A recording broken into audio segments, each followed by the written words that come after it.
Isa ito sa sangkap ng mga lulutuin ko mamayang gabi guys for soup.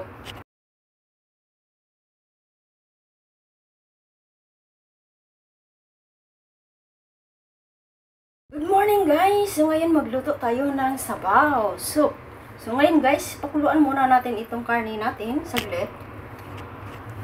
Pagkatapos nating magpakulo ng karne guys, ay atin siyang babanlawan. Isa-isa guys, banlawan natin siya.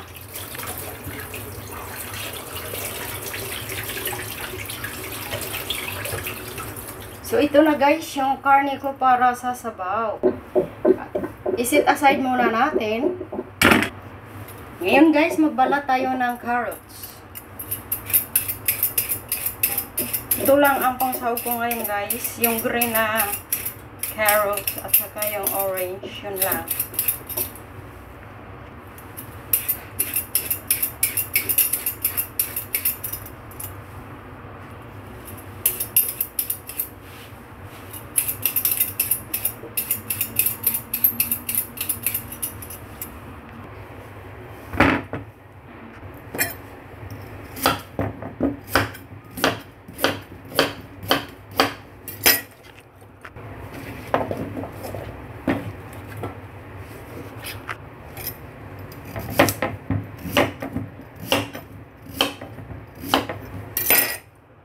So, ito na guys, ang pang-soup ko guys. So, ngayon guys, ilagay na natin sa kaldero ang ating mga ingredients. Ito guys, dates. Konting asin lang guys. Lagyan na natin siya ng tubig guys. So, ako guys, sinusukat ko siya guys for 2 days para hindi siya marami. Yung tamang-tama lang for 2 days. So, ito na guys.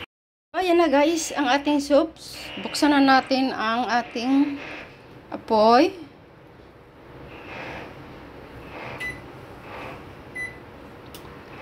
Okay, guys, takpan natin siya guys. Ilagay muna natin sa high.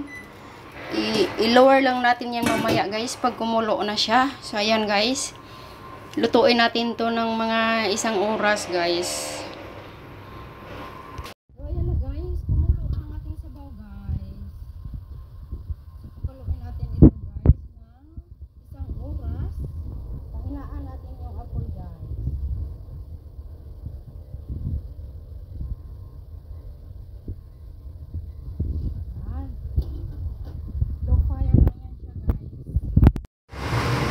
Ayan guys, luto na ating sabaw. Kain na tayo guys. So ito na guys, kain na tayo guys. Thank you for watching. Have a nice day.